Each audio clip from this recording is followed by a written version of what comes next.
¿Qué tal? Buen día, ¿cómo les va? ¿Cómo están? Bueno, retomamos desde donde dejamos. En 1958, el gobierno de la Revolución Libertadora va a llamar a elecciones. El peronismo todavía sigue proscripto y por lo tanto no va a poder participar en esta contienda electoral. Pero, a su vez, la Unión Cívica Radical se encontraría dividida en dos grandes agrupamientos, podríamos decir así. Por un lado, la Unión Cívica Radical Intransigente, que tiene como su principal líder y representante a Arturo Frondizi, y por el otro lado, la Unión Cívica Radical del Pueblo, que tendría como principal líder y representante a Ricardo Balbín, uno de los dirigentes históricos del radicalismo, como se suele decir. Finalmente se decidirá que quien representa a la Unión Cívica Radical sea el candidato de la UCRI, Arturo Frondizi. Y es así entonces que, como a Frondizi no le alcanzaban los votos propios para ganar esas elecciones y llegar a la presidencia, se va a realizar un pacto político entre Frondizi y Perón, que ya se encuentra exiliado viviendo en España, más concretamente en Madrid, en Puerta de Hierro, un acuerdo por el cual Perón iba a llamar a sus electores, sus seguidores, sus adeptos, a que voten por Frondizi, y a cambio de esto Frondizi, una vez obtenida la presidencia, iba a devolverle la legalidad y que el peronismo pueda participar nuevamente en la actividad política de nuestro país. Bueno, efectivamente, realizadas las elecciones, Frondizi gana, como suelo decir, con los votos prestados del peronismo, pero no cumple con su parte del pacto. Y acá digamos que las interpretaciones pueden ser variadas. Mi interpretación particular es la siguiente. Por un lado, digamos, el gobierno de Frondizi se caracterizará por estar permanentemente cuestionado en sus decisiones, en sus políticas y en sus leyes, más que nada por las Fuerzas Armadas, por las cúpulas militares castrenses. Y de alguna manera, digamos, Frondizi entendió que tenía que tomar o plantearse la disyuntiva, si le devolvía la legalidad al peronismo y entonces ponía en riesgo la continuidad o la institucionalidad democrática, y a la hora, digamos, de tomar una decisión, prefirió cumplir con los reclamos, sobre todo de las Fuerzas Armadas, seguir dejando el peronismo proscripto y de esta manera poder seguir gobernando. Pero entre las cosas por las que ha pasado la historia del gobierno frondicista ha sido por eso, porque prácticamente casi todos los días, o al menos día por medio, recibía la visita de algún alto jefe militar que ponía en cuestionamiento o expresaba algún tipo de demanda o ponía en cuestionamiento, repito, alguna decisión o alguna política que no les parecía conveniente al país. O sea que las Fuerzas Armadas no dejaban gobernar a los presidentes constitucionales. El modelo económico frondicista, como ya lo hemos visto en una oportunidad anterior, se conocería con el nombre de desarrollismo. Modelo económico desarrollista, simplemente desarrollismo. También dijimos que estaría basado en lo que en ese momento eran las industrias de punta o tecnologías de punta o industrias de base, concretamente la petroquímica, y por el otro lado la metalurgia, siderurgia o metalmecánica. Son tres denominaciones que se suelen utilizar, y dentro de estas últimas cobraría singular importancia la industria automotriz. En el caso de la petroquímica, antes de ser presidente, Frondizi había escrito y publicado un libro que llevaba como título Política y Petróleo, en donde una de las cosas que se destacaba era la necesidad de anular los contratos petroleros que el Estado argentino había suscrito en épocas anteriores con empresas transnacionales que tenían la explotación y extracción de este tan importante recurso natural, aportador de riqueza, de este tan importante espacio de apropiación de renta pública, ¿no es cierto?, que no solo lo detentaba YPF, Yacimientos Petrolíferos Fiscales, sino también empresas como Texaco, que se escribe con X, Texaco, la Standard Oil, Shell, la holandesa Shell, inclusive eso. Bueno, y justamente durante su gobierno no lo va a poder lograr. Esta cuestión va a quedar irresuelta. De todas maneras, el modelo desarrollista va a tener algunas ventajas importantes. Por ejemplo, logrará una ampliación del mercado interno. También, digamos, se produce durante el gobierno de Frondizi la sanción de una ley de erradicación de empresas extranjeras. Esto, que no había sucedido durante el gobierno peronista, sí va a suceder durante el gobierno de Frondizi, donde a partir de esta ley varias corporaciones transnacionales, como el caso de las automotrices que nombré, van a lograr invertir sus capitales en nuestro país. Y junto con esos capitales obviamente también va a venir nueva tecnología que va a diversificar la oferta, y esta diversificación de la oferta a su vez va a producir la diversificación de la demanda. Y por el otro lado también, durante el gobierno de Frondizi se va a ir consolidando un sector público que va a tener la suficiente capacidad, por ejemplo, para proveer energía, para dotar de alguna necesaria infraestructura que necesitaba el país, y también, por ejemplo, la importación de determinados insumos o materias primas que se hacían necesarias para este nuevo régimen o modelo de acumulación. Quiero hacer algunos comentarios anexos, un poquito para ir matizando la exposición. En 1959 se había producido la Revolución Cubana. Y cuando Fidel Castro comienza a visitar, por decir así, algunos países fuera del suyo propio, uno de ellos sería la Argentina. Y esto no fue muy bien visto por las Fuerzas Armadas, como tampoco fue muy bien visto que cuando en 1961 se celebró la Alianza para el Progreso en Punta del Este, Uruguay, Frondizi se entrevistara con nuestro compatriota Ernesto Che Guevara, que en ese momento ostentaba el cargo de ministro de Industria en Cuba. Esto fue visto por las fuerzas castrenses como una suerte de acercamiento o alineamiento de la política frondicista con cierta tendencia ideológica, si ustedes quieren, de tinte izquierdista, socialista, comunista. O sea que esto todavía más exacerbó los ánimos para los permanentes o casi permanentes cuestionamientos que las Fuerzas Armadas le harían a Frondizi. En otro orden, el capital extranjero que llegará a nuestro país durante estos años que gobernó Frondizi invertirá en bienes de consumo, tanto durables como semidurables, y así como dije antes, por ejemplo, la industria automotriz, de autopartes, de repuestos, maquinarias, equipos, también, digamos, los electrodomésticos de la época. Otro dato que quiero comentar, que también contribuiría al descontento de los sectores opositores a Frondizi, fue que en el año 62 se le levantó la proscripción al peronismo y se le permitió competir en las elecciones para el cargo de gobernador de la provincia de Buenos Aires.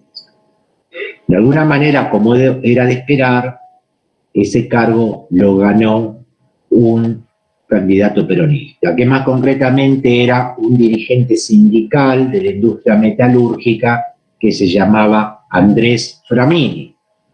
Cuando Andrés Framini se dirige a la Casa de Gobierno de la provincia de Buenos Aires, en la ciudad de La Plata, allí lo estaba esperando una comitiva de lo que podríamos llamar fuerzas de seguridad y con algunos civiles para comunicarle que no podía asumir el cargo, que las elecciones habían sido anuladas y el que las había anulado era el presidente Frondizi. evidentemente respondiendo una vez más a las presiones efectuadas por sus sectores opositores, más que nada militares, que no estaban dispuestos o no querían consentir, que ese cargo completamente fuera ocupado por un peronista. Resultado de todo esto, Frondizi también va a sufrir un golpe de Estado y va a ser derrocado en 1962. Y allí, en este golpe de Estado, no asume un gobierno de facto militar, asume lo que yo diría una especie de títere de los militares, que se llamaba José María Guido, era un político que en ese momento desempeñaba el cargo de presidente provisional del Senado y que fue puesto por los militares para que ejerza un gobierno de transición en vistas de cómo se resolvería la situación institucional. José María Guido va a gobernar transitoriamente el país entre marzo de 1962 y julio de 1963. Y acá hay dos datos significativos que me interesa comentar. ¿Se acuerdan que habíamos dicho en alguna oportunidad que la Argentina tiene entre sus logros 5 premios Nobel, 3 en ciencias, 2 de la paz? Y uno de ellos, de ciencias, es el doctor César Milstein, que tras obtener su doctorado en ciencias químicas fue becado por la Universidad de Cambridge en Inglaterra, pero resulta que en el año 61 vuelve a la Argentina y en el año 62, cuando es el golpe de Estado que derroca a Frondizi, se vuelve a ir del país y ahí nunca más volvió. Así que cuando le otorgaron el premio Nobel, ya estaba trabajando en Inglaterra. Esto lo comento para que vean, entre otras situaciones, lo que generan los golpes de Estado. Que, por ejemplo, algunos científicos, académicos o profesionales valiosos no soporten este tipo de regímenes o se vean impedidos de desarrollar con absoluta libertad sus investigaciones, y eso que no era un profesional de las ciencias sociales que pudiera iniciar una revolución, pero bueno. Y después otra cuestión también, que durante el gobierno provisional de Guido se produjo un enfrentamiento interno en el ejército que se conoció con el nombre del enfrentamiento entre azules y colorados. El bando de los azules de alguna manera estaba de acuerdo con la continuidad democrática, que no se interrumpiera el régimen constitucional, mientras que los colorados eran mucho más reaccionarios, conservadores, antiperonistas a muertes, y de alguna manera, si se puede decir, por suerte ganaron los azules, y esto llevó entonces a que se llame nuevamente a elecciones. Pero, si bien el bando de los colorados aceptó esta situación, impuso que en ese nuevo llamado a elecciones no pudiera participar el peronismo. Bien, en 1963, entonces, como decía recién, se convoca a la ciudadanía nuevamente a elecciones, el peronismo no participa, y aquí va a ganar nuevamente el candidato radical, pero en este caso proveniente de la Unión Cívica Radical del Pueblo, y me estoy refiriendo al doctor Arturo Humberto Illia, a quien siempre se lo suele poner, aún en la actualidad, como ejemplo de honestidad. Siempre se nombra a Illia y a Irigoyen como dos presidentes que salieron más pobres de la presidencia de lo que habían ingresado. Arturo Illia era un modesto médico rural de la ciudad de Cruz del Eje, al norte de la provincia de Córdoba, ese típico médico rural con una amplísima disposición para atender a quien lo requiera las 24 horas del día, los 365 días del año, y ante la imposibilidad de retribuir su atención con dinero, se le paga con algún producto casero, un salamín, un queso, una docena de huevos, aunque sea, o inclusive hasta una gallina, es una costumbre típica del campo. Un hombre ya mayor, caracterizado por esa tranquilidad provinciana cansina, que le valiera el apodo de la tortuga, así lo llamaban a Illia, y que va a tener también una gestión presidencial bastante complicada, también bastante cuestionada. Frondizi no pudo resolver el tema de los contratos petroleros, le quedó pendiente a Ilia, que tampoco lo pudo resolver, y también el gobierno de Ilia se tuvo que enfrentar con algo que cada tanto recobra renovada actualidad, como fue la ley de patentes de productos medicinales extranjeros.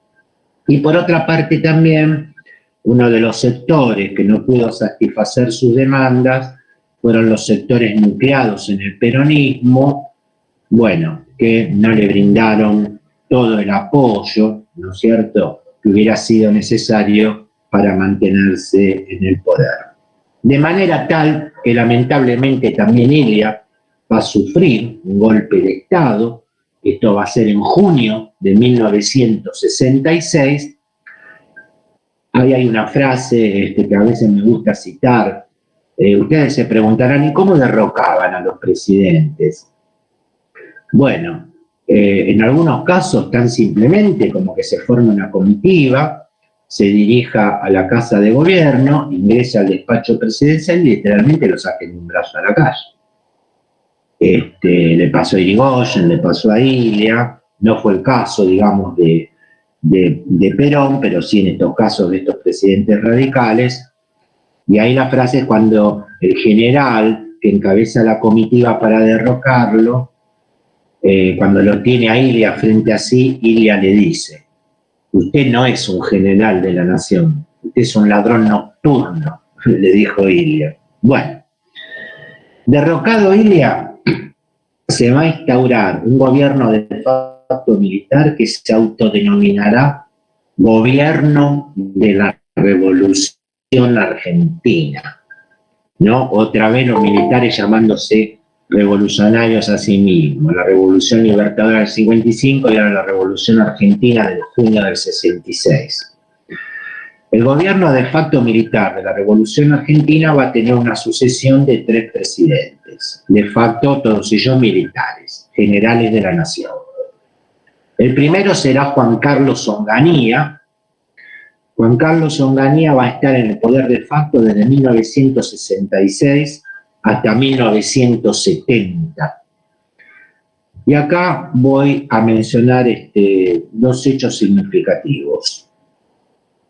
Los gobiernos militares siempre han apuntado, dicho esto figurativamente y no tan figurativamente, hacia los sectores jóvenes de la población y sobre todo a los sectores universitarios, por considerar que las universidades muchas veces, sobre todo las universidades públicas nacionales, son focos de revueltas. Entonces Onganía, en este sentido, lo que hizo fue dictar una medida de intervención universitaria que le quitaba la autonomía y autarquía que tienen todas las universidades públicas nacionales. Ante esta medida, muchos profesores, docentes, no docentes, alumnos y alumnas, pasaron a ocupar y tomar distintas sedes, como en el caso particular de sedes de la Universidad de Buenos Aires. Ante esta situación, el 29 de julio, el 29 de julio de 1966, se produjo un hecho que pasó a la historia con el nombre de la Noche de los Bastones Largos, por el tipo de palo o bastón largo que utilizaban sectores de la Policía Federal, que irrumpieron en estas instalaciones que les acabo de comentar, varias dependencias de la Universidad de Buenos Aires, y sacaron literalmente a palazos alumnos, profesionales, académicos, que se encontraban ocupando esas sedes. Y esto también implicó lo que se conoce con el nombre de fuga de cerebros, y que ante esta situación, que era un avasallamiento a la autonomía universitaria, se exiliaran de nuestro país. También hay, digamos, una fuga de cerebros que se van a ir instalando en Estados Unidos, Canadá, países europeos. Luego algunos regresarían y otros ya quedarían viviendo permanentemente allí. Eso es la noche de los bastones largos, sí. Disculpe, ¿la noche de los bastones tiene algo que ver con la noche de los lápices? No, la noche de los lápices fue durante la dictadura militar del 76 en la ciudad de La Plata, donde algunos alumnos y alumnas se habían movilizado para reclamar el boleto estudiantil. Bueno, muchas gracias. Pero está bien que lo preguntes porque siempre suele haber esta confusión. La noche de los bastones largos fue el 29 de julio de 1966 durante el Onganiato, el gobierno de Onganía, por eso que comenté. Y otra situación que quería comentar durante el gobierno de Onganía ocurrió en mayo de 1969, que se conoce con el nombre del Cordobazo. El Cordobazo se tuvo como epicentro el barrio Clínicas en la ciudad de Córdoba, Córdoba capital, donde está la Facultad de Medicina de la Universidad Nacional de Córdoba, y que de alguna manera el Cordobazo fue la réplica de lo que había pasado en Francia en mayo del 68, donde en este caso, digamos, lo que quizás une a ambos hechos de revuelta estudiantil, aunque con diferentes contextos, es que a la protesta estudiantil se le sumó la protesta obrera, porque como ya comenté yo en algún momento, siempre el mundo intelectual había estado muy separado del mundo del trabajo, los estudiantes universitarios de los trabajadores.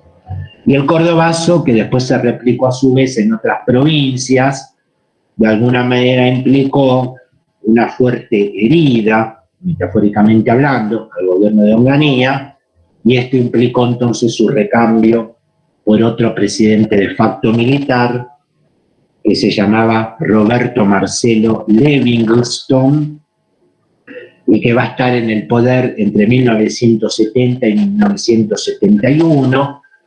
Livingstone era un agregado militar de la Embajada Argentina en Estados Unidos, hacía muchísimos años que vivía allá en ese país, a tal punto que prácticamente tenía dificultades para hablar correctamente el castellano. También como dato anecdótico, resultó un tipo totalmente inoperante para los propios militares, así que lo van a reemplazar por el tercero en esta sucesión, que se llamaba Alejandro Agustín Lanusse, Lanusse con doble S, que va a ocupar la presidencia de facto entre 1971 y 1973.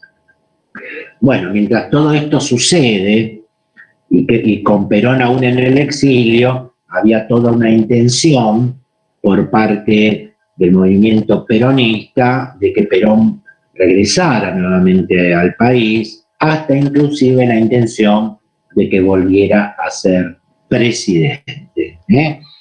Pero por ahora todavía sigue allá, inclusive hay una situación en que Lanusse, desafiando a Perón, en un momento dice, Perón no viene a la Argentina no porque nosotros no lo dejemos, Perón no viene a la Argentina porque no le da el cuero. Perón ya era un hombre entrado en años, era un enfermo crónico de cáncer de próstata, de lo cual luego va a morir. Bueno, pero se consideraba que no estaban dadas las condiciones. Bueno, Lanusse en va a llamar elecciones en 1973. Ahora ya no hay proscripción de ningún tipo, están habilitados todos los partidos políticos, inclusive el peronismo, y el peronismo se va a presentar a esas elecciones con la denominación FREJULI, Frente Justicialista de Liberación.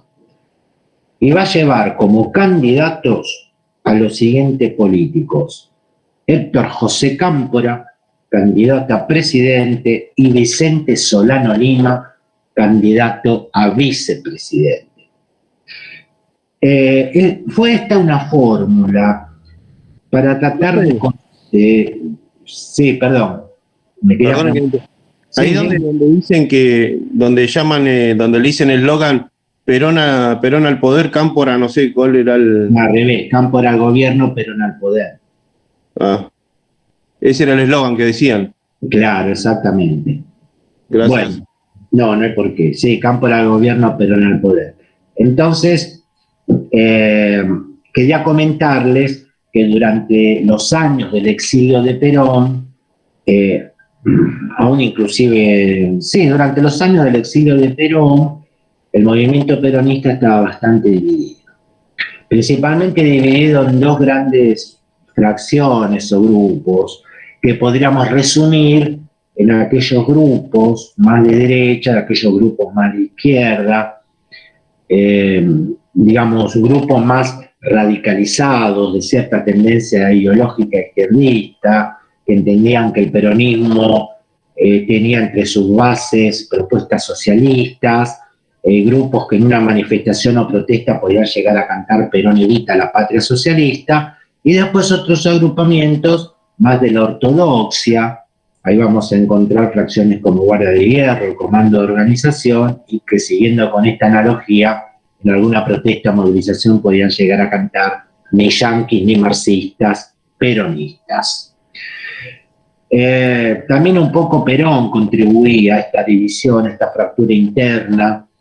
Tenía como amigo a John William Cook, con el cual tenía una correspondencia frecuente. John William Cook estaba muy ligado al gobierno castrista, y bueno, los que veían eso decían, bueno, pero se hizo socialista, Perón se hizo comunista, apoya todo lo que tiene que ver con esas ideologías, y bueno, se alineaban tras eso. Bueno,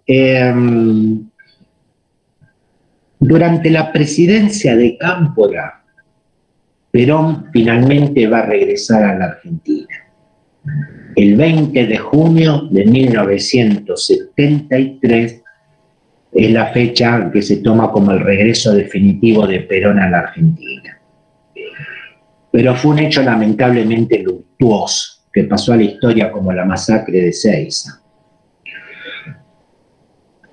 A tal punto fue un hecho luctuoso y de saldo negativo que el avión que traía a Perón desde España a la Argentina no pudo aterrizar en Ezeiza, por cosas que ahora les voy a comentar, y tuvo que desviarse a la base aérea militar de Morón. Y desde allí Perón dirigirse a su casa en Vicente López, en la calle Gaspar Campos. ¿Qué pasó ese día? Perdón, todo eso fue planificado, ¿tá? Se sabía más o menos 2 semanas antes que iba a haber una batalla campal, justo ahí en Puente 12, ¿tá? O un poquito más atrás, uno de los puentes, y ya se sabía que iba a estar, que no iba a ser lo que se creía, ¿tá? Estaban por grupos organizados del propio peronismo y de la CGT. Entonces, todo ese tipo de cuestiones era una cosa nefasta de la política, como fue todos los sucesos de estos de factos peronistas, vuelta de Perón. Cámpora estuvo 24 horas en el poder nada más para llamar elecciones. O sea, estamos hablando de que lo último que pasó, que Schwarzenegger dijo, ¿quién es el presidente en este momento? Porque pasaron como 7 en menos de 2 meses, ¿no? Entonces la Argentina siempre fue una cosa desorganizada, ¿no? Pero fue planificado, ¿no? O sea, no es que no. Incluso el gobierno democrático de Perón era general, ¿no? O sea, era de democrático tenía bastante poco porque se generó dentro de una gesta del ejército, ¿no? Entonces, obviamente, yo porque lo viví todo esto, yo tengo 59, entonces ya es historia para mí, pero historia vivida, ¿no? Por eso le digo, todo esto está muy simplificado, ¿no? Bueno, entonces para ampliar un poco su participación, en ese acto, que era el acto de recibimiento de Perón, se enfrentaron estas distintas facciones a los tiros, por supuesto, porque todo esto dejó un saldo de muertos, de heridos. En las ambulancias, sí, en Puente 12, ¿no?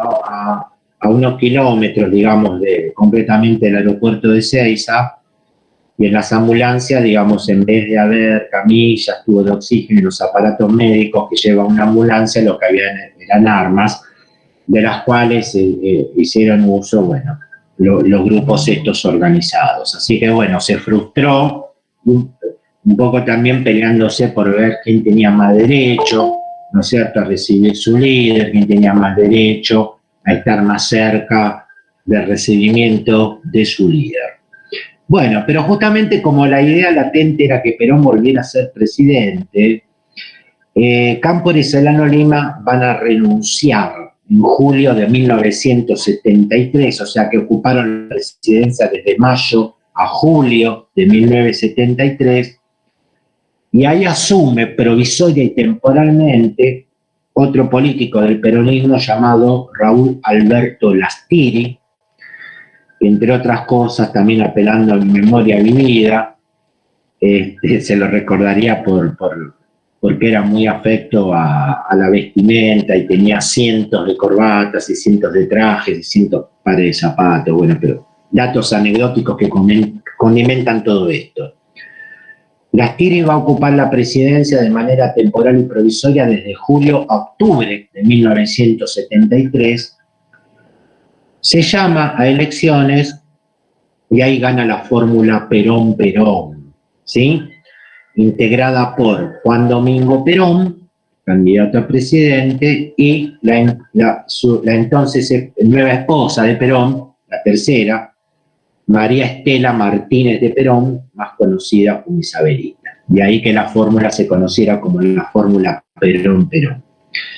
Perón, ya enfermo terminal de su cáncer de próstata, muere en pleno ejercicio de la presidencia, exactamente el 1 de julio de 1974, muere Perón, y entonces, bueno, asume la presidencia su vice y esposa, Isabelita, la cual va a terminar también siendo derrocada por un nuevo golpe de Estado el 24 de marzo de 1976. Y allí, este nuevo gobierno de facto militar se autodenominará Proceso de Reorganización Nacional. Va a estar desde 1976 hasta 1983 y va a estar representado por la sucesión de 4 juntas militares, integrada por un comandante del ejército, un comandante de la marina, de la armada y un comandante de la aeronáutica. Y el que encabeza la junta es el comandante del ejército. El primero será Jorge Rafael Videla, ¿no es cierto? Jorge Rafael Videla, la junta de Videla, Macera y Agosti. Jorge Rafael Videla, de 1976 a 1981. Dicho sea de paso, son los años más duros de la represión militar, torturas, etcétera, todo lo que ya sabemos, violaciones a los derechos humanos. Lo va a suceder Roberto Eduardo Viola, Viola con B corta, que va a estar de marzo a diciembre de 1981. A lo va a suceder la junta encabezada por Leopoldo Fortunato Galtieri, entre 1981 y 1982, dentro de la presidencia de facto de Galtieri, va a tener lugar la Guerra de Malvinas, desde el 2 de abril del 82 al 10 de junio del 82, y tras este suceso lo va a reemplazar Reinaldo Benito Vignone, Reinaldo con Y, y Vignone se escribe B larga I-G-N, Vignone. Entre 1982 y 1983, en octubre se llama elecciones, y supongo que esto ya tendrá más conocimiento, triunfa la fórmula radical Alfonsín Martínez. Raúl Ricardo Alfonsín, Víctor Martínez. Después, en el próximo texto vamos a retomar de ahí. Antes, tenemos que resolver lo que nos queda pendiente, que es el tercer modelo, tercera etapa o tercer régimen de acumulación capitalista. El que llamamos modelo de apertura al circuito financiero internacional y que habíamos ubicado sus orígenes a partir de mediados de la década del 70. Para esto me voy a valer de los puntos que les di, no sé si los tienen a mano. Sí. ¿Cómo dijiste modelo de apertura? Al circuito financiero internacional. Lo llamamos así, modelo de apertura al circuito financiero internacional. En la guía de lectura que yo les envié sobre los temas del segundo parcial, ahí les identifiqué una serie de puntos que tengan en cuenta para identificar las principales características, y que es un poquito lo que yo voy a repetir ahora, señalando algunas cuestiones que hay que tener muy en cuenta. En primer lugar, a mediados de los 70 se produjo una nueva gran crisis capitalista, pero que no fue como la del 30, de sobreproducción. Es una crisis a la cual se la suele llamar así: crisis del régimen de acumulación capitalista. Repito, crisis del régimen de acumulación capitalista por el descenso de la tasa de ganancia del capital. Y en parte esto tuvo que ver con la puja salarial y la redistribución de ingresos que se había efectuado en el periodo anterior, donde de alguna manera esa puja salarial y esa redistribución de ingresos había quizás afectado, supuestamente quizás había afectado la tasa de ganancia del capitalista. Esto llevará a un cambio en el patrón de acumulación. Cambio en el patrón de acumulación. Esto significa que ya no se dejará de captar las ganancias, las rentas, los excedentes, las utilidades en las inversiones productivas industriales.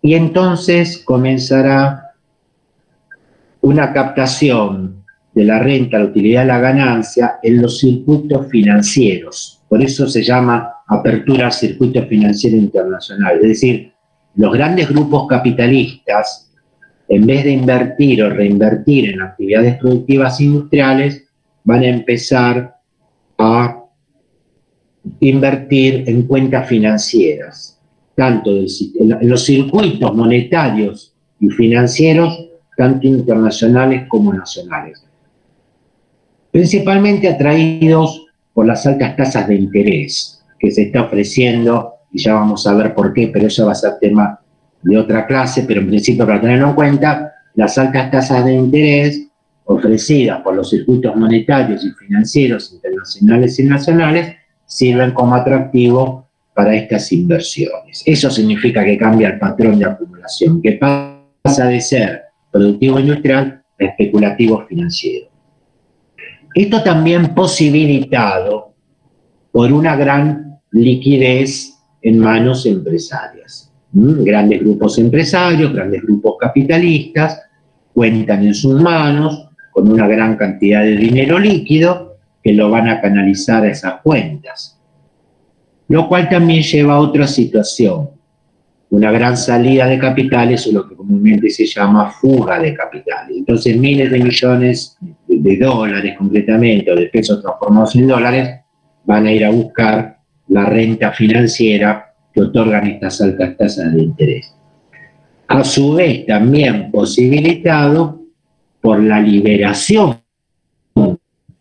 del flujo de divisas con el exterior, es decir, que no haya restricciones, o por lo menos demasiadas restricciones o restricciones muy severas, a que puedan salir capitales de los países hacia el exterior.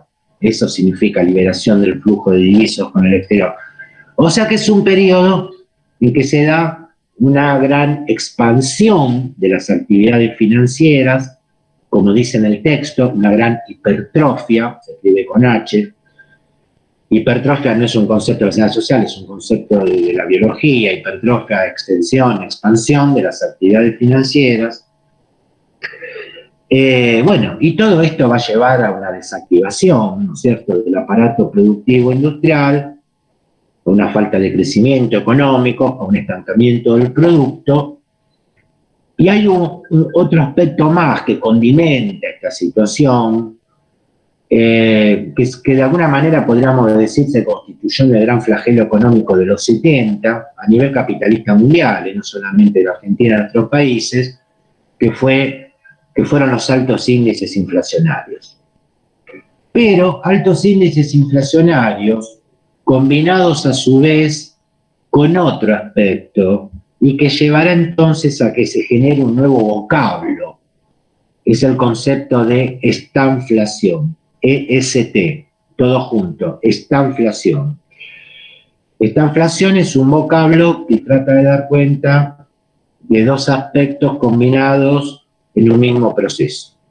Estancamiento de la producción, del producto, falta de crecimiento económico concretamente, inflación de inflación.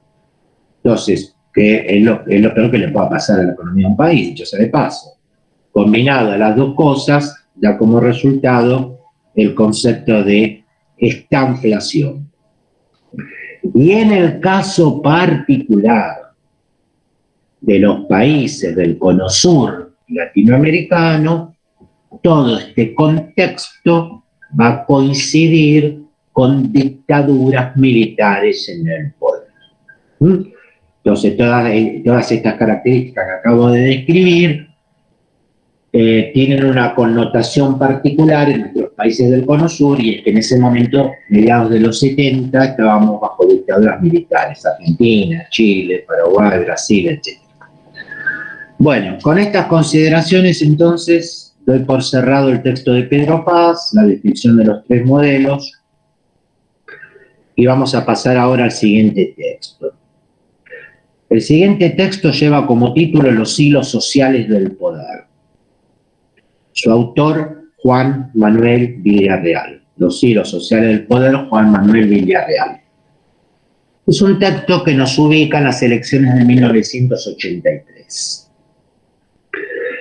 Elecciones en las cuales se produjo un hecho inédito, comenta Villarreal.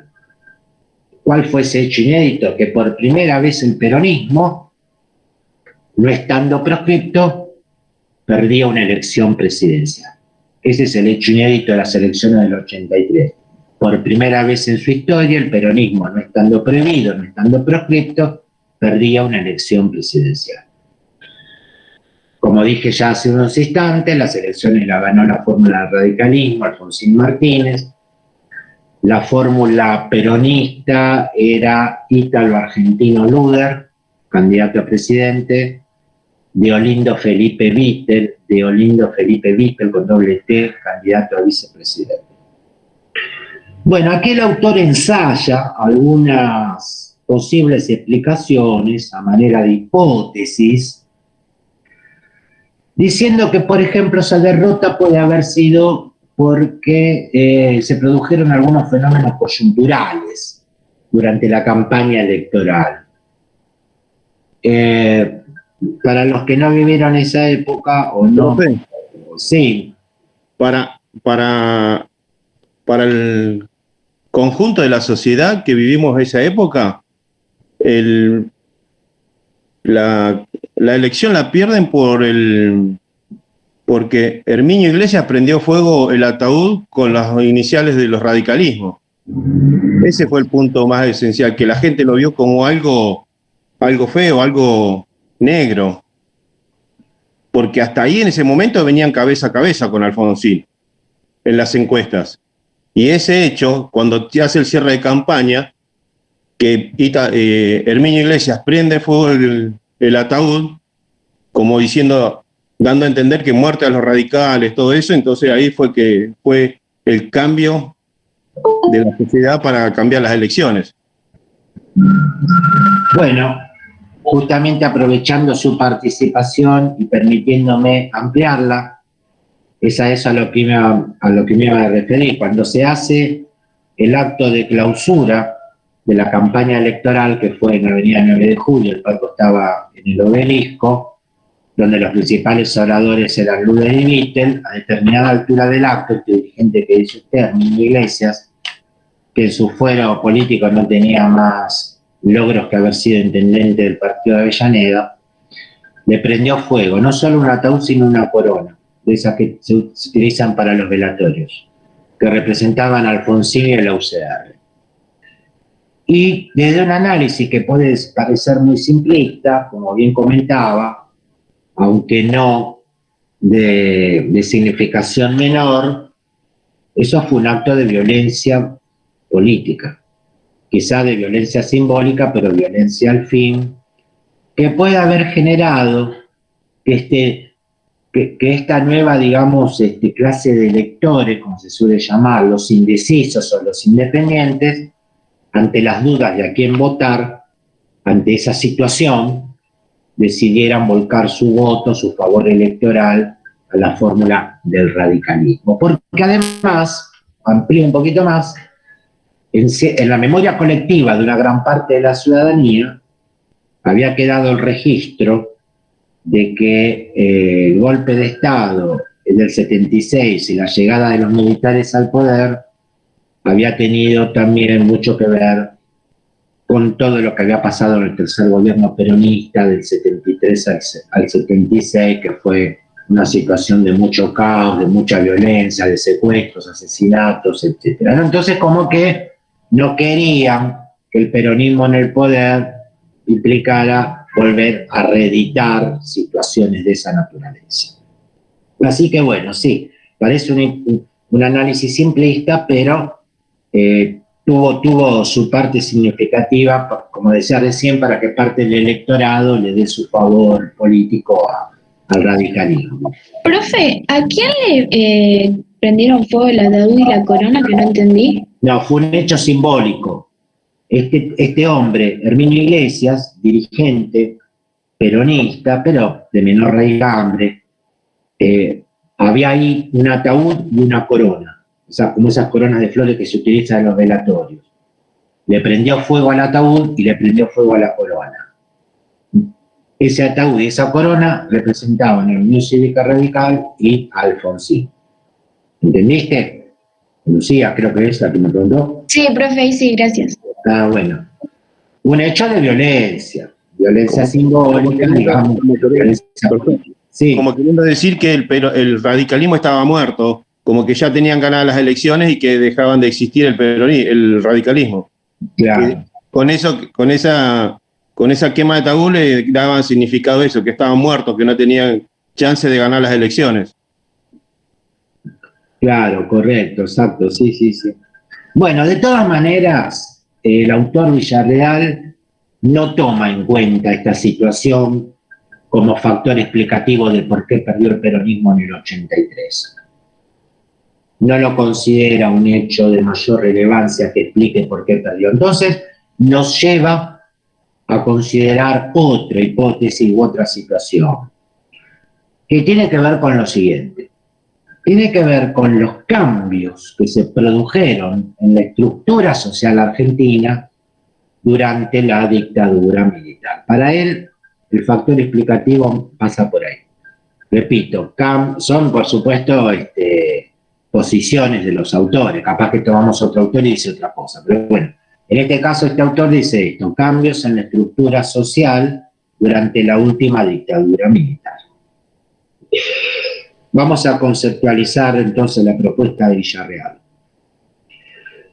Para Villarreal, la última dictadura en Argentina, generó lo que él llama un proceso social regresivo. Ahí tenemos un primer concepto: proceso social regresivo.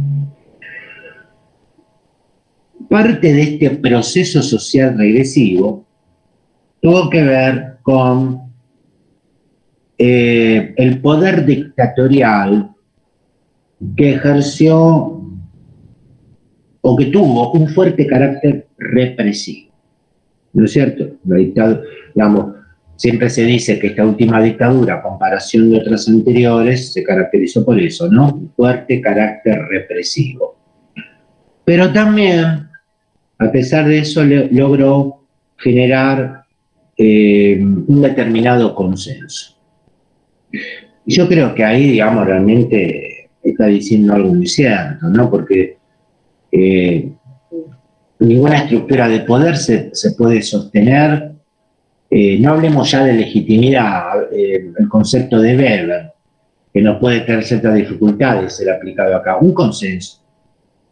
Para los más jóvenes que no vivieron esa época, si no lo saben, hubo dos frases que se hicieron tristemente célebres, que era si se lo llevaron por algo será o algo habrá hecho. Es decir, que a nivel de la propia ciudadanía, el carácter represivo, eso que se ha llamado el terrorismo clandestino de Estado, que aplicó la dictadura, logró encarnarse e internalizarse en una parte de la ciudadanía. El famoso emblemático Falcon Verde que usaba Coordinación Federal, una representación de eso, ¿no? Entonces le comento a los más jovencitos que cuando alguna persona del barrio a la que se solía ver habitualmente se la dejaba de ver y alguien preguntaba qué pasó con fulano o con fulana, posiblemente algún vecino o vecina dijera, ahí, si se lo llevaron, por algo será o algo habrá hecho, ¿no? Digamos, esta cosa de mutua sospecha, también, bueno, voy a ir matizando con estos comentarios. Perdón, ahí falta toda una historia enorme, ¿tá? Porque está el Ejército Revolucionario del Pueblo, está todas las partes donde hacían todo terrorismo civil hacia el Estado, donde después ahí los militares empezaron a hacer terrorismo de Estado que no debió haber sido nunca, ¿tá? Pero digamos que había grupos facciosos, terroristas, que aterrorizaban a todo el mundo, incluso en Tucumán hacían cosas que eran bestiales, por eso también la guerra de guerrilla que se libró en Tucumán se la adjudican a los militares. Lo que hicieron mal los militares es el modo de cómo hicieron las cosas, pero había terrorismo del pueblo. Todo esto de las abuelas de Plaza de Mayo, todo este tipo de cuestiones eran todo grupos que pertenecían a políticas y la hacían no como nenes de pecho, no era que iban a levantar una banderita y decía, ay, reclamo por tal derecho, ¿no? Estaba el Arrostito, estaban toda gente que realmente eran de terror, ¿no? O sea, acribillaban gente y mataban a troche y moche, ¿no? Tenían celdas encubiertas por todos lados y aterrorizaban gente, secuestraban empresarios, hacían cosas, por eso, o sea, cuando uno empieza a ver toda la época de los militares, es cierto que hicieron terrorismo, no lo tenían que haber hecho, ¿no? Pero ojo que hubo un motivo enorme, no es tan light como diciendo, uy, esto pasó de tal forma, ¿no? No, hubo toda una secuencia que es mucho más largo que para esta materia, en la cual se explican muchas cosas. Yo porque lo viví, los sábados a la noche había, yo vivía en Lomas, ¿tá? En el cruce de Lomas acribillaban gente. En esa época había fallecido un hermano y yo iba al cementerio, ¿no? Y cerraban cada tanto el cementerio para ir a enterrar gente a fosas comunes, ¿tá? De terror, ¿tá? Lo que se está viendo en Israel era un poroto a lo que pasaba acá adentro, ¿tá? En la Argentina. Entonces, porque esto era interno, no era de países, peleas de otro tipo, ¿no? Entonces, ojo que todas las peleas estas, todo esto que se menciona, tiene un nacimiento. Y todos los militares que llegaron al poder fueron inducidos por los propios políticos, ¿no? Porque cuando quisieron destituir a Isabel Martínez de Perón, ¿no? Fueron los políticos los que llamaron, ¿no? O sea, a los militares. No es que los militares se vinieron así nomás, ¿no? Y por otra parte, eligieron una vicepresidenta con atributos que era simplemente que Perón se había metido con una persona que era copera en España, ¿no? O sea, así que los atributos intelectuales eran mínimos, las manejaban por todos lados. Y había organizaciones que le manejaban el poder. Por eso fue una cosa tan nefasta, ¿no? O sea, no es tan fácil de explicar, decir, uy, ¿por qué pasaron? Eso es una cosa muy light, un sobrevuelo que realmente no explica todo el proceso de militarización y los procesos posteriores. Incluso la guerra de las Malvinas fue de un borracho, que fue Galtieri, en el cual estaba perdiendo el poder y dijo, vamos a distraer la situación. Por lo tanto, no es que era tan inocente, ¿tá? Ellos mismos perdían el poder y generaron una guerra cuando en realidad el propio Perón, yo no soy peronista, pero el general decía, ¿verdad? Déjenlo, que los ingleses nos dejaron que nosotros hagamos un gobierno bipartidista en las islas y después, dice, cuando pasan los años las recuperamos y listo, porque después se van a ir porque están a una distancia terrible. Él era una estratega real, a pesar de que yo no lo soy, ya no soy peronista, ¿no? Pero tenía cosas muy buenas de estratega, ¿no? Como fue que estudió estrategia en los colegios militares de Mussolini y de Hitler, ¿no? O sea, de Alemania. Entonces, esos eran los problemas reales. Y por eso vienen con tanta violencia y con tantas cosas hacia atrás. Por eso, uno que vivió todas esas épocas de simplemente violencia por la violencia en sí misma, ahí está. Y cuando escribieron acá que las abuelas y nietas de Plaza de Mayo simplemente buscan a los nietos, estamos hablando de que participaron en enfrentamientos muy graves los hijos y los nietos y demás, y ahí sí tenían estos problemas. Después se degeneró. Todos los nietos y los hijos no es cierto. No todos, o sea, siempre hay inocentes en todas partes, ¿tá? Lo que pasa es que hay un problema en el cual no se cuenta toda la historia, ¿tá? Se cuenta una cosa muy light, ahí pasa todo de largo, ¿tá? Ese es el único problema que estoy diciendo. Así que es demasiado largo como para decir seguir más. Por eso yo soy apolítico, no participo en ningún partido político, no me interesa la política, pero cuando escucho esto y viví lo que viví realmente es grave, ¿tá? Cuando viví que se secuestraba gente que no se podía salir a la calle antes del 70, ¿no? O sea, 73 al 76, que se generó todo este tipo de violencia extrema, y que secuestraron al presidente de la FIA, no me acuerdo cuál era el nombre, ¿tá? Que se veló en el Congreso, y esos eran grupos revolucionarios, por eso o Salustro, exactamente, ¿no? Por eso, todo eso lo viví, yo vivía a pocas cuadras del Congreso, era impresionante lo que pasaba por esa época, ¿no? Participo en esto porque obviamente es tan light, que después no se entiende por qué están todos los militares por un lado, para el otro, y ahora si les dice que lo quieren llamar para volver, no quieren ni volver por todo lo que le hicieron posteriormente, ¿no? Entonces es un problema. Los militares yo creo que no tienen, cada cual tiene que estar en su función. El militar está para defender, pero no está para otra cosa, ¿no? No está para gobernar. Los políticos tendrían que gobernar, pero tendríamos que tener una casta de política en serio, ¿no? Tipo de San Martín para atrás, ¿no? Pero los que están ahora generan este tipo de problemas, ¿no? Sí, además no nombró algo que esperaba que nombre, que fue la propia Isabelita la que firmó el decreto que le concedía a las Fuerzas Armadas, creo que decía aniquilar la subversión, ¿no? Bueno, nada, perfecto. Sí, obvio. Está. Lo que pasa es que, bueno, si sigo con todos los detalles, voy a estar más hablando yo que usted, ¿no? No hay problema.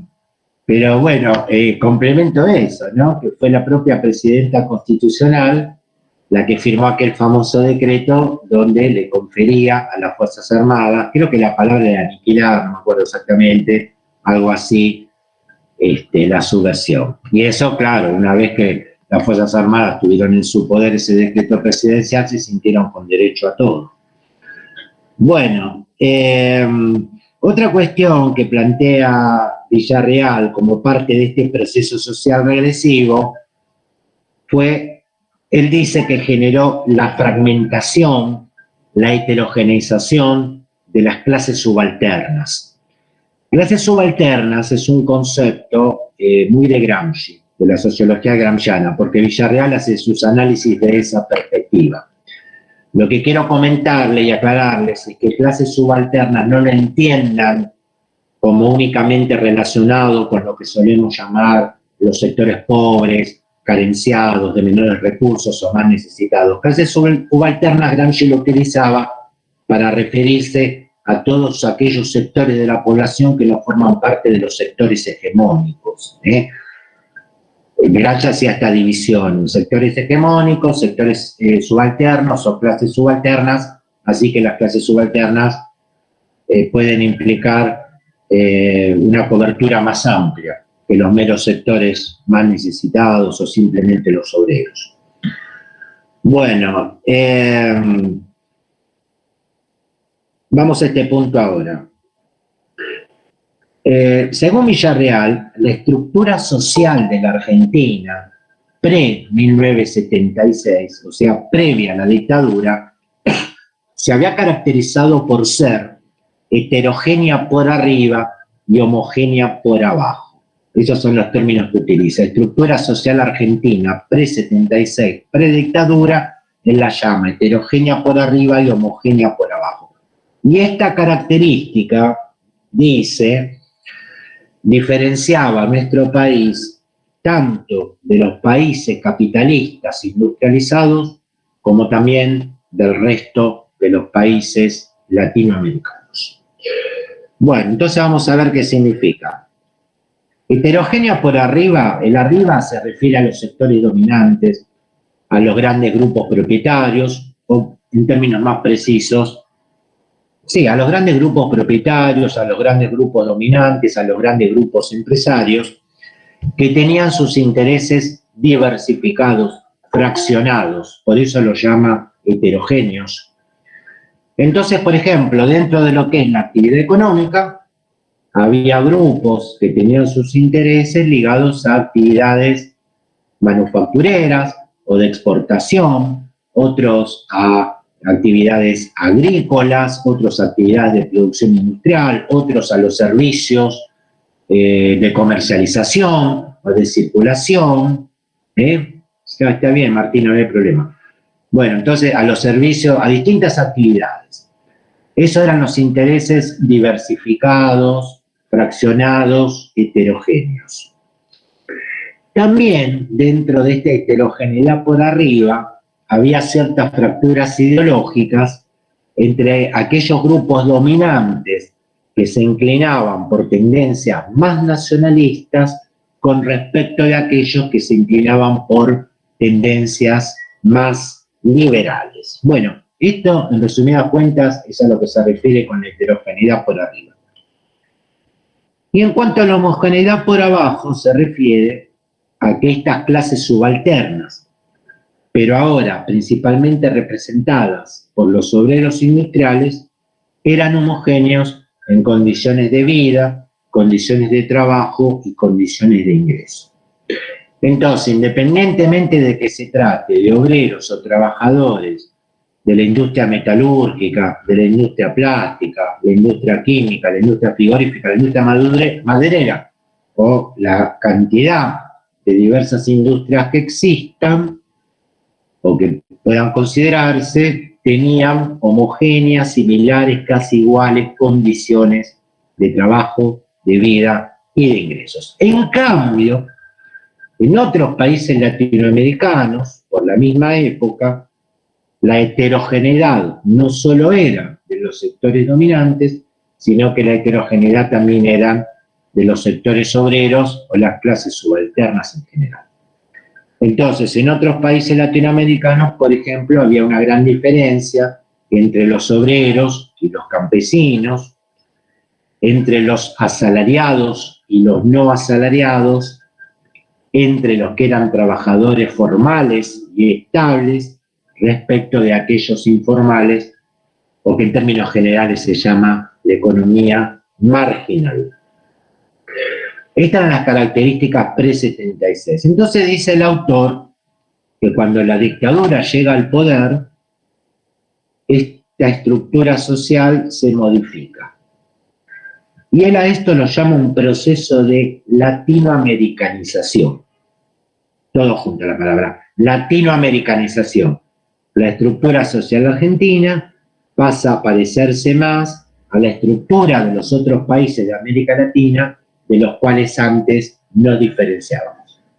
Entonces se invierte la relación anterior y la estructura social de nuestro país pasará a ser homogénea por arriba y heterogénea por abajo. ¿Qué es lo que va a homogeneizar? A unificar los intereses de los sectores dominantes. Algo que ya había mencionado. Principalmente las actividades financieras.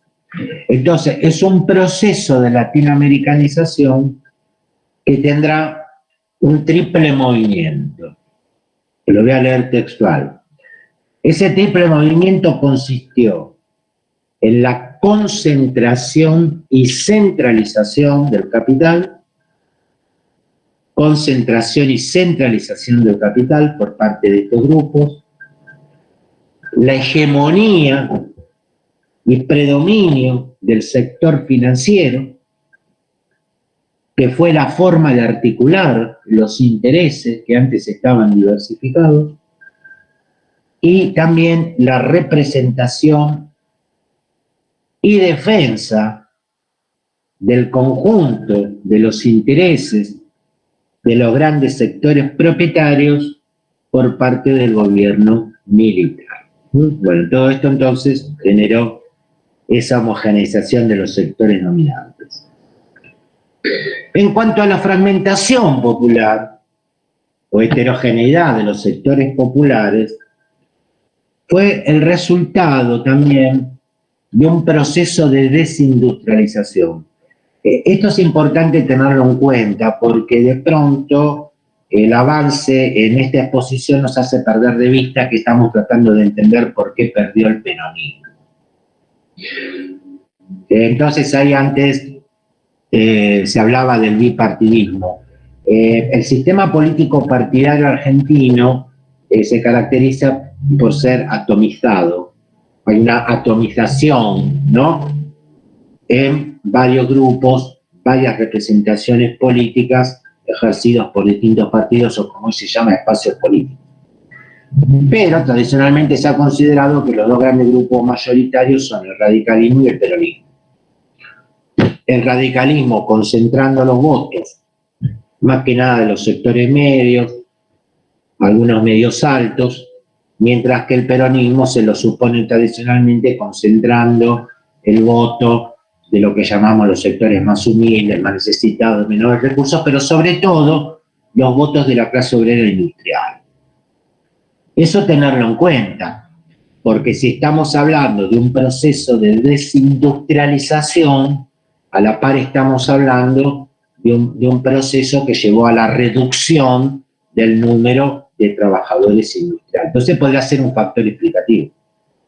La reducción en el número de obreros industriales, de donde el peronismo tradicionalmente captaba, no sé si la total mayoría, pero una gran mayoría de sus votos.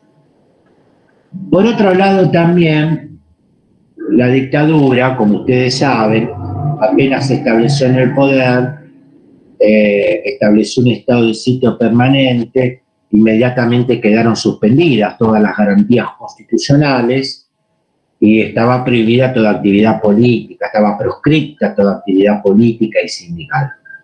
Así que entonces, encima que el país se va desindustrializando, los trabajadores se quedan sin lo que es la representación formal burocrática, vamos a decirlo también, la representación formal burocrática de sus intereses por parte de las estructuras burocráticas sindicales. Acá también yo quiero hacer un comentario personal sobre esto, porque obviamente que un artista conocido o un académico, un profesional, un poeta como Juan Gelman, por nombrar a alguien, va a tener mucha más prensa y más acceso a los micrófonos de los medios que un simple obrero que trabaja en la metalúrgica perdida no sé dónde. Pero los que más sufrieron la represión fue la clase obrera. Los que más sufrieron la represión durante la dictadura fueron los sectores obreros. Hubo fábricas donde comisiones gremiales internas desaparecieron de manera completa. Porque en esta bajada de la represión desde el régimen hacia los mínimos intersticios de la sociedad, muchos directores de empresas o dueños de empresas aprovecharon el momento para denunciar a sus delegados y que sufrieran la represión. Eso es un comentario que me interesa hacer y tener en cuenta. Bueno, hay otra situación también dentro de este contexto.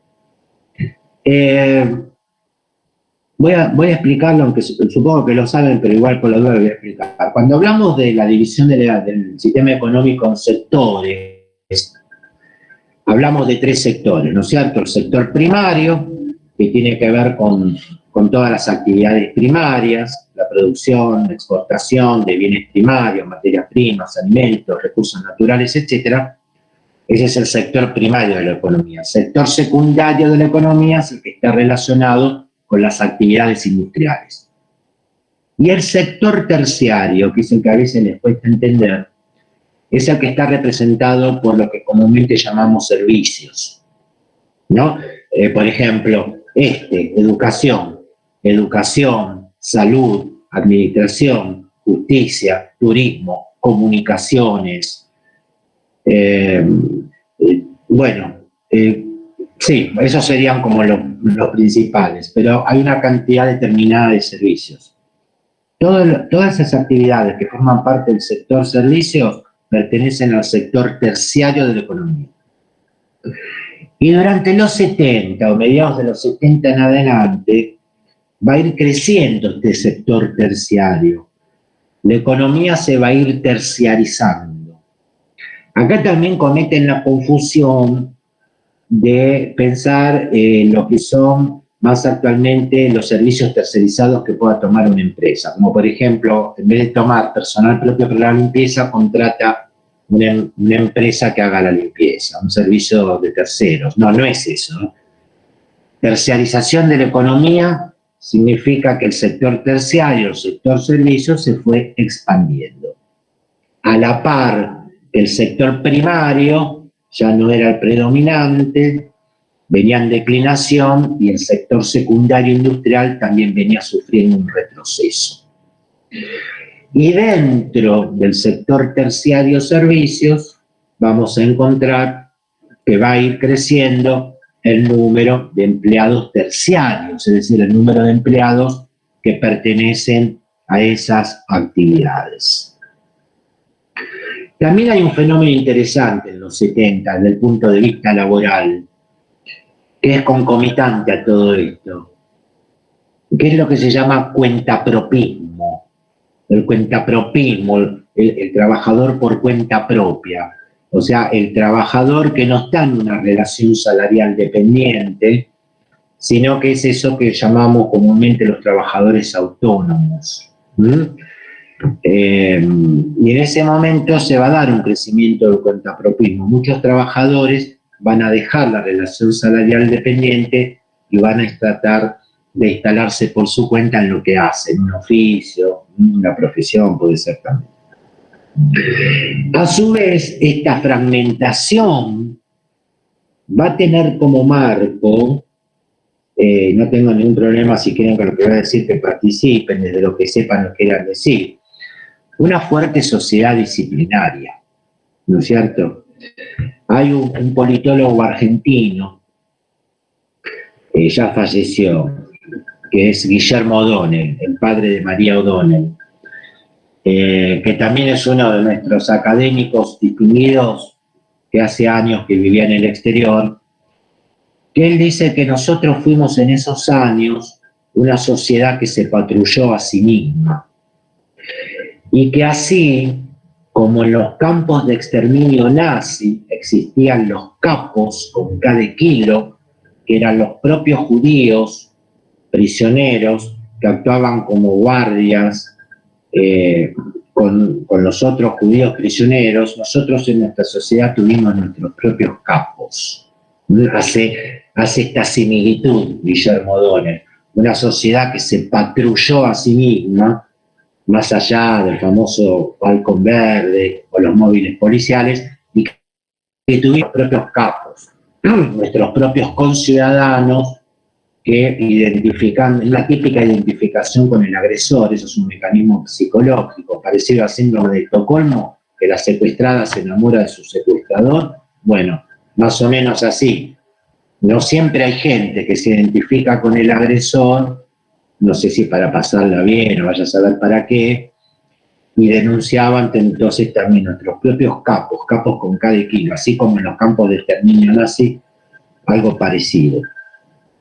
Fíjense ustedes, por ejemplo, que siempre está entre la preocupación de un padre y una madre que a sus hijos e hijas no les pase nada.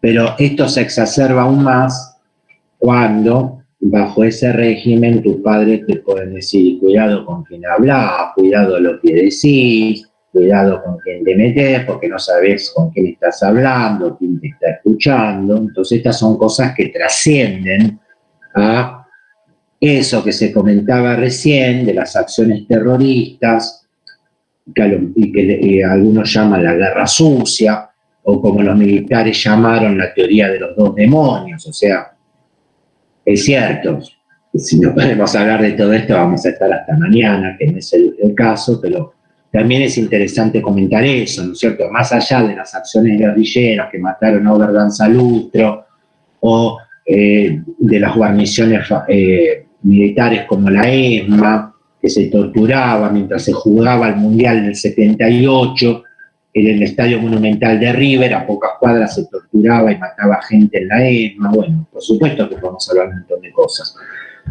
Pero, digamos, lo que quiero que también que se entienda, como más allá, si alguien tenía una participación o no, digamos, todo ese carácter represivo, etcétera, logró internalizarse en lo que a veces se llama los personeros del proceso, ¿no? Consciente o inconscientemente.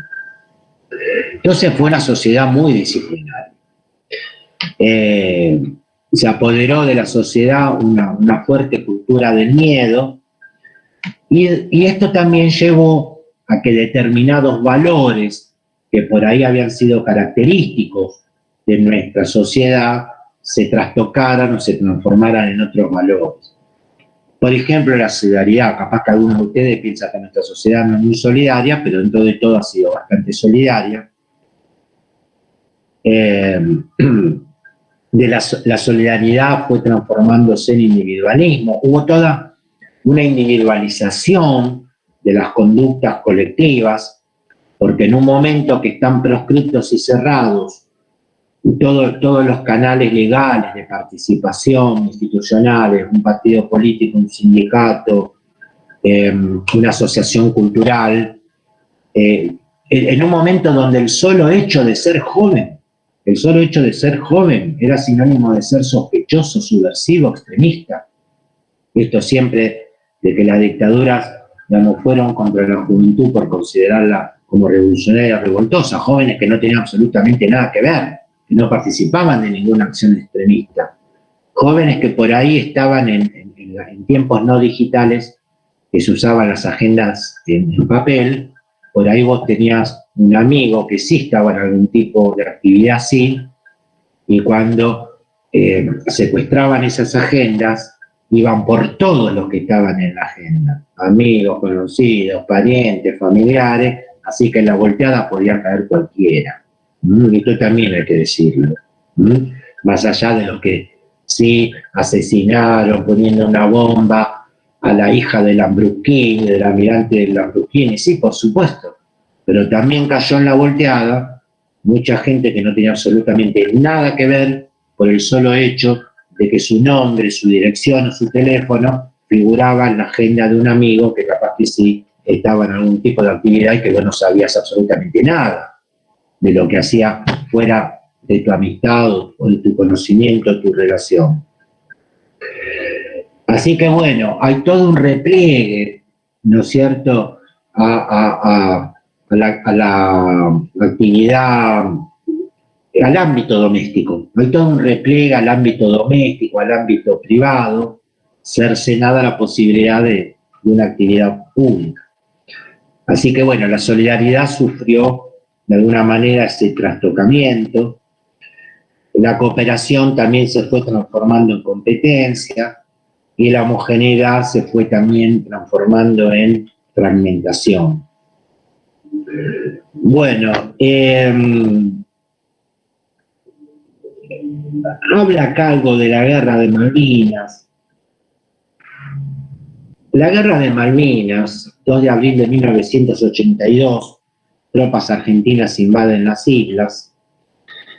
Lo considera el autor como un último intento de recuperar el consenso que se había perdido. O sea, ese consenso del cual hablamos, ganó la dictadura, de alguna manera se va a ir perdiendo. Fíjense que el 30 de marzo de 1982 se produjo una gran manifestación y protesta en la ciudad de Buenos Aires, por lo menos lo que fue Plaza de Mayo y sus alrededores, donde los manifestantes fueron objeto de una terrible represión, y ahí nomás, al par de días, el 2 de abril, nos levantamos enterándonos de la invasión a las islas. O sea que, digamos, el régimen militar ya veía resquebrajándose el consenso que había logrado. Y el autor dice algo que yo realmente lo acompaño, considerando que esta aventura bélica fue el más visible de sus fracasos, poniendo en evidencia la impericia, lo leo textualmente, poniendo en evidencia la impericia de los militares en su función específica. Que si yo lo tengo que traducir en términos vulgares sería, demostró que los militares no sirven ni siquiera para lo mismo que se formaron. Lamentablemente en esa guerra murieron muchos jovencitos que no contaban con más de 18 años, 19 años, depende. Algunos obligados porque estaban haciendo el servicio militar obligatorio, esto ya no existe más, y muchos jóvenes provenientes de las provincias, de pueblos del interior, donde capaz que o faltos de oportunidades o motivados por un afán de patriotismo, encontraron en esa acción bélica, no sé, una forma de protagonismo, de ser alguien, no vaya a saber uno qué. Y lamentablemente encontraron su muerte ahí. Sepultados en el cementerio de Darwin, sepultados sin identidad. Hasta hace poco, en las tumbas, todas iguales y con una cruz, decía, soldado argentino solo conocido por Dios. Así que no hace mucho que gracias al excelente trabajo de nuestros equipos de antropología forense y gracias a las negociaciones con el gobierno británico que permitieron hacer los estudios, se pudieron darle identidad a esas tumbas. No a todas todavía. Todavía está pendiente el número de tumbas para identificar los restos allí sepultados y poder ponerles el nombre y apellido correspondiente. Y no hace mucho tampoco que los deudos de estos combatientes se les permitiera por parte del gobierno británico visitar esas tumbas. Sí, también decía muy bien Daniel, ¿no? Daniel Cavico creo que es, decía muy bien que esto fue la aventura de un alcohólico trasnochado como Galtieri, que cuando hundieron al Belgrano salió al balcón de la Rosada y dijo, tengo 400 muertos sobre mis espaldas y si es necesario tendré 4.000, dijo Galtieri. Y ahí había una parte considerable de la ciudadanía porteña, sobre todo porteña, victoriándolo a viva voz y apoyando este tipo de acciones. Esa fue una motivación para no perder el gobierno, ¿no? Y en realidad ellos sabían que los militares estadounidenses no apoyaban a la Argentina. Lo que pasa es que ellos siguieron dándole manija como para que el pueblo se enalteciera. Porque ellos de lo contrario hubieran perdido el gobierno mucho antes, ¿no? Con las Malvinas estiraron un poquito más, generando una conciencia que querían de patriotismo, cuando en realidad había otras formas que eran las diplomáticas. Ahora, los conscriptos que estaban, usted dijo, del interior, yo tuve un conscripto en mi casa, ¿no? Del interior, porque mi hermano estaba en el tema de las Malvinas, estaba bajo bandera, ¿no? Entonces, entender, ¿tá?, la locura de los militares, lo que era la Escuela de Mecánica de la Armada y demás, es de terror, ¿no? Entonces, lo político verdaderamente es un caos. Y cuando entraron los militares, como es el último presidente que dijo, Alejandro Agustín Lanusse, que justamente fue el que dijo todo esto, 2 días antes, es cierto, los echó de la Plaza de Mayo, ¿tá? Y después convocó a la Plaza de Mayo antes de decir que estaban en guerra con las Malvinas, ¿tá? Y después decían que iban ganando, ¿tá? ¿Para qué? Para dar el espíritu triunfalista, ¿tá? Para generar un estado de emoción, ¿tá?, del pueblo. Eso es lo único que hicieron. Pero estratégicamente lo hicieron todo mal. Porque en vez de hacer una guerra que la ganaron los ingleses, ¿tá?, que no lo dicen, ¿tá?, pero sí la ganaron los ingleses, perdieron los derechos. Y en estos momentos, dentro de poquitos años, se hace la elección de la Antártida, que justamente por tener las Malvinas en manos de los ingleses, parte de la Antártida también se va a perder, como derechos de explotación petrolera, ¿no? Entonces, fue pésimo en cuanto a las estrategias, fue pésimo en cuanto al gobierno y fue pésimo en el futuro, ¿no? Por eso decimos, ¿qué somos los argentinos? Los argentinos estamos manejados por gente que verdaderamente no piensa en un futuro, ¿no? Y digamos que Perón, que era una estratega, lo había dicho, ¿no? Porque en un momento le ofrecieron a Perón los ingleses hacer un gobierno bipartito de las islas y él en una propia carta dijo, ¿no? Dice, déjalos, que estemos nosotros ahí adentro y después ellos se van a aburrir y nosotros nos quedamos. O sea, que era la estrategia diplomática que tenían que haber hecho, ¿no? Por eso se generó la batalla de Malvinas al divino botón perdiendo 700 vidas, ¿no? Eso es lo que pasó con Malvinas. Y lo tengo muy fresco porque yo soy clase 62, ¿no?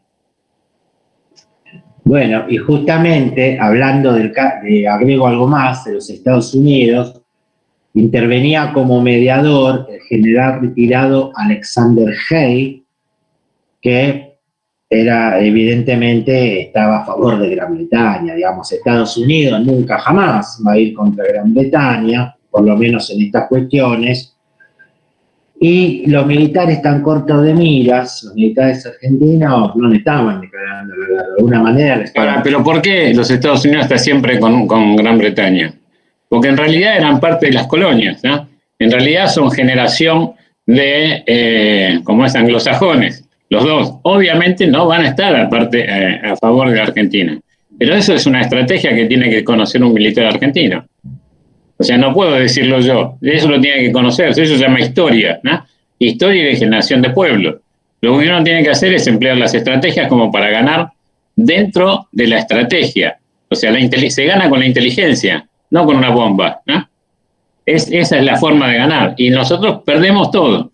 Perdemos Beagle, perdemos las altas cumbres divisorias de agua, perdemos los tratados internacionales porque no sabemos. Yo estuve en La Haya, y en La Haya estuve viendo todo el tratado, ¿tá? El Beagle se sabía que se perdía antes de ir a La Haya. ¿Por qué? Porque había un fallo igual, ¿tá? De otras dos provincias. Si usted va a La Haya directamente al museo donde le dan toda la visita guiada, le dicen justamente el tratado de la Argentina y por qué se perdió, ¿no? O sea, es elemental, ¿no? Más que elemental. Y se lo dan en 7 idiomas, si quieren, ¿no? Entonces, que uno vaya y genere todo un estado de emoción, pues no, ahora vamos a los tribunales, a qué sé yo qué. Si no respetamos el derecho internacional, no respetamos las partes económicas, no respetamos absolutamente nada, y después tenemos los resultados que tenemos, ¿no? En todos los ámbitos. Es lamentable, ¿no? Además está la OTAN también. O sea, aparte de la corta de mira de los militares está no haber considerado la OTAN. La OTAN se formó por algo, no se formó por nada. Así que ir contra Inglaterra, ir contra Estados Unidos o contra otro país es ir contra la OTAN también.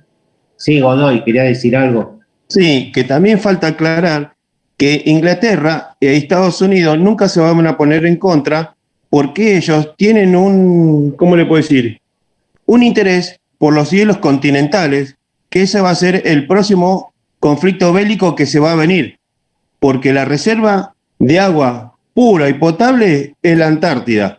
Y ellos, al ganar estratégicamente el lugar de las Malvinas, solamente ellos van a permitir quién pueden pasar a las islas, a la Antártida y quién no. Y es más, ahí se va a poner una base misilística para dominar las plataformas misilísticas o los escudos misilísticos. No por algo están ahí.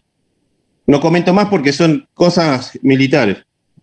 No, está bien, digamos, este tema que usted plantea se viene planteando desde el comienzo de los 90, cuando fue la guerra del Golfo Pérsico, que algunos llaman guerra mediática, que en definitiva tenía que ver con quizás uno de los últimos recursos petrolíferos del mundo, que Estados Unidos era un gran país muy desarrollado, pero petróleo no tiene, o por lo menos en la cantidad que necesita.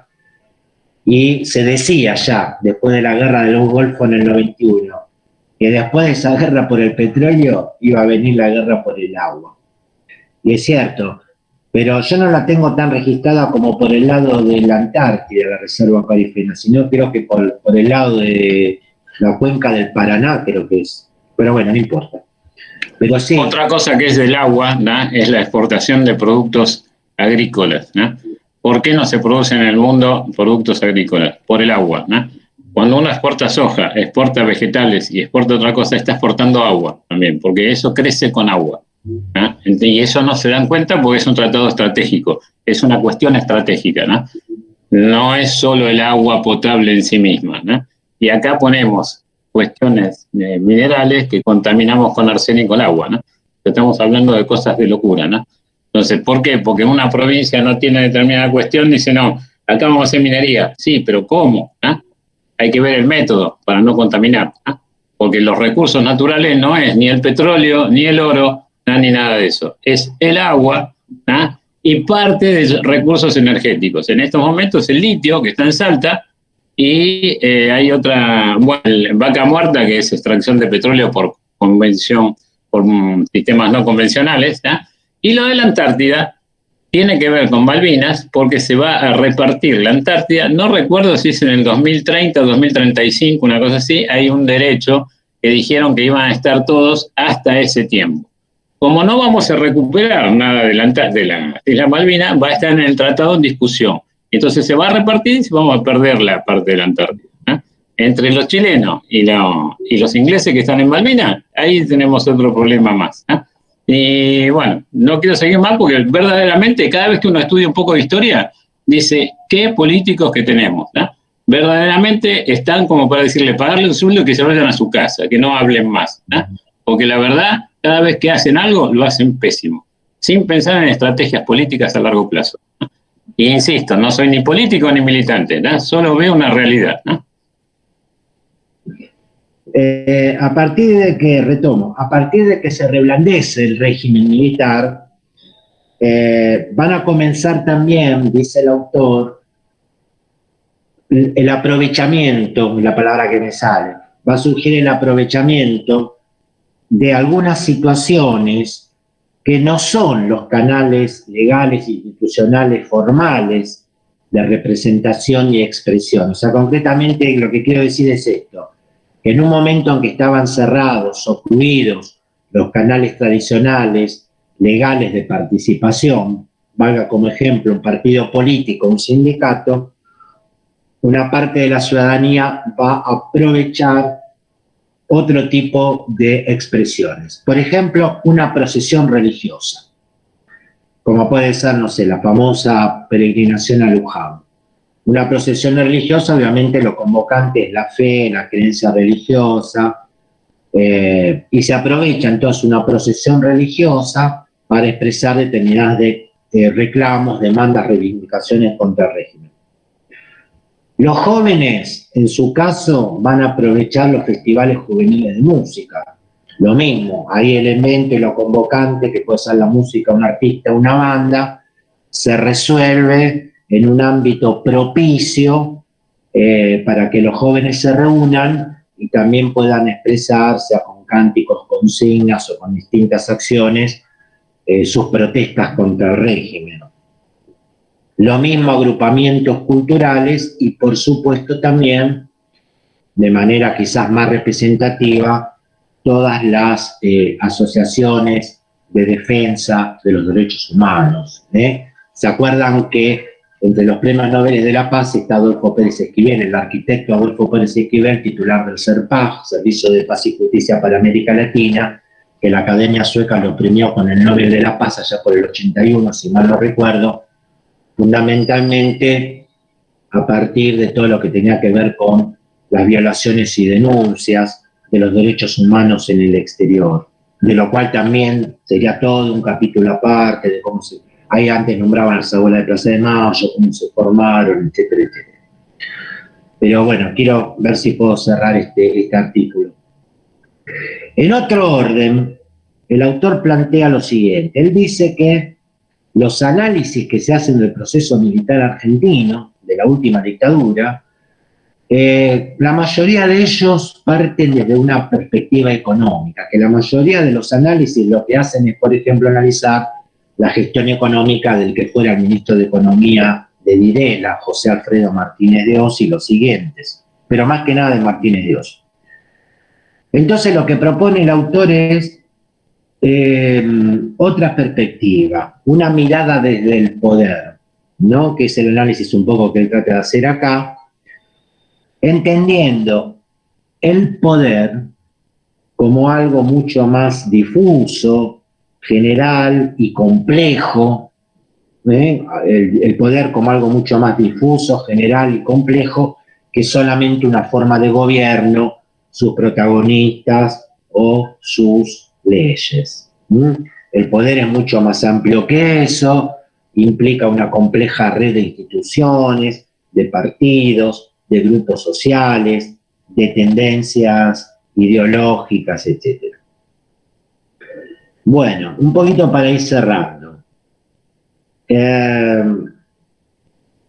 Retomando esta situación del crecimiento de los empleados terciarios, el autor plantea que, por ejemplo, en el siglo XIX, en los países europeos sobre todo, los principales agentes o sujetos del cambio social, los que principalmente iban en pos de lograr cambios, transformaciones sociales durante el siglo XIX y sobre todo en Europa, eran los obreros industriales, el proletariado industrial. Ellos eran los principales agentes sujetos del cambio social. Algunos siglos anteriores, los que llevaron adelante sus luchas, transformaciones por lograr cambios en la sociedad, fueron principalmente las revueltas campesinas, las rebeliones campesinas, también en el caso europeo. Y a la par también en algunas sociedades colonizadas, podría ser el caso, no sé, de algunos países africanos o asiáticos, a la par se darían las guerras de liberación nacional, ¿no es cierto? Bueno, entonces lo que se plantea es lo siguiente. La Argentina actual ya no es ni una sociedad predominantemente agrícola, ni tampoco una sociedad predominantemente industrial, ¿no? Sector primario, sector secundario. No es ni predominantemente agrícola ni predominantemente industrial. Sino que lo que se han vuelto predominantes son las actividades de servicios, las actividades del sector terciario de la economía, como las que nombré antes. Entonces la pregunta de él es la siguiente. ¿Podrá ser que los nuevos sujetos y agentes del cambio social sean los empleados terciarios? Así como fueron en su momento los campesinos o fueron en su momento los obreros industriales, ¿podrían ser los empleados terciarios? No da una respuesta categórica al respecto. Su respuesta sería un ni que sí ni que no. Entonces hace algunas consideraciones sobre esta situación. Por ejemplo, dice que los empleados terciarios, a diferencia de lo que fue la clase obrera industrial en otras épocas, los empleados terciarios se encuentran diseminados, dispersos, en pequeños establecimientos y tienen poca formación de autoconciencia. Mientras que los obreros industriales se concentraban en grandes establecimientos alrededor de un trabajo colectivo y esto les generaba una mayor conciencia social. Es una comparación que él hace. Otra comparación que él hace es que los empleados terciarios tienen una percepción de su situación social, una autopercepción, como que son una capa relativamente privilegiada con relación a los obreros. No sé, si quieren ir a un ejemplo, por ejemplo, un típico empleado terciario, un típico white collar workers, como vimos con Weber, sería un empleado bancario. Pero también un empleado del sector servicio puede ser un plomero. Y el bancario se va a considerar que está en una situación de privilegio con respecto al plomero, el gasista, el carpintero o el técnico que arregla, no sé, aparatos de televisión, qué sé yo, por decir algo. Esa es una. Y otra es que los empleados terciarios en muchos casos están ubicados en espacios o aparatos de ejercicio y reproducción del poder. Repito, muchos empleados terciarios están ubicados en espacios o aparatos de ejercicio y reproducción del poder que nos convierte en funcionarios superestructurales. Entonces aquí tendríamos que recordar lo que planteaba Marx sobre la relación estructura-superestructura, cómo la superestructura reproduce ideológicamente o se pone al servicio de la estructura. Entonces quiere decir que habrá empleados terciarios que reproducirán la ideología dominante en tanto ser funcionarios superestructurales. Por ejemplo, yo como profesor, y todos los profesores y docentes, formamos parte de ese sector servicios que es la educación. Y de alguna manera también somos funcionarios superestructurales, ¿no es cierto? Pero obviamente no es lo mismo poner la educación al servicio de la reproducción de la ideología dominante que poner la educación al servicio de una, en este caso, sociología crítica de ciertos procesos, que es un poco lo que hacemos, ¿no?, en estas clases. O nos permitimos hacer en estas clases a partir de la pluralidad ideológica que caracteriza a las universidades públicas nacionales y que de pronto no lo vamos a encontrar en otras universidades, sin hacer nombre, ¿no? Pero si, por ejemplo, nosotros que a veces aquí criticamos los sectores dominantes, los grupos empresarios, no sé hasta dónde podríamos hacerlo en la UADE, una Universidad Argentina de la Empresa, que justamente es una universidad creada para formar cuadros empresarios o dirigentes empresarios. ¿Entiende lo que quiere decir ser un funcionario superestructural, no es cierto? Bueno, ¿quieren hacer algún otro comentario, pregunta, crítica, cuestionamiento? Ya hice bastante crítica. Hemos sido muy críticos, sí. Profe, ¿esto va a venir para el segundo parcial? Estos temas sí, van a estar también en la segunda evaluación formativa. Perfecto. ¿Y esto del libro dónde lo estaba ubicando? ¿En el cuarto capítulo? Todo esto que estoy desarrollando ahora está en unidad 3. Ah, perfecto, gracias. Unidad 3. El primer texto es el de Pedro Paz y el segundo es el que acabamos de ver. La próxima, voy a desarrollar el texto de un sociólogo norteamericano que se llama James Petras, que es un artículo, ¿Quién manda en América Latina?, donde él trabaja el tema del endeudamiento externo latinoamericano. Yo lo voy a ampliar un poco el tema, o sea, voy a dar lo que está en el artículo, pero voy a ampliar un poco más porque quiero ponerlos al tanto de lo que fue el Tratado de Bretton Woods, por qué nació el fondo, cuándo cambió el patrón oro del patrón dólar, y cómo se fue conformando geopolíticamente el mundo luego de la Segunda Guerra Mundial y cómo fue emergiendo Japón y Alemania. Ustedes van a decir, ¿qué tiene que ver esto con la libertad? Bueno, ya van a ver que tiene mucho que ver. Y porque además, así como hablamos de que con la dictadura militar se produjo un cambio importante en la estructura social que posiblemente puede haber llevado a la derrota electoral del peronismo del 83, durante la dictadura militar también hubo un tremendo gran endeudamiento externo. Porque a pesar de todos los desaguisados del tercer gobierno peronista, la deuda externa que dejaron no era impagable. O sea, el país contaba con un superávit, con una balanza de pago favorable. Los militares no solo no pagaron esa deuda, sino que contrajeron mucha más deuda. Parte de esa deuda se usó para hacer el Mundial del 78, las autopistas, un montón de cosas, y la tornaron impagable. Así que bueno, dentro de la dictadura militar también se dio un fuerte proceso de endeudamiento externo, y durante, bueno, casi que estoy empezando a dar la próxima clase, pero para que estén al tanto, durante las postrimerías del gobierno militar se va a producir algo muy perjudicial, que va a ser la estatización de una gran parte de la deuda externa privada.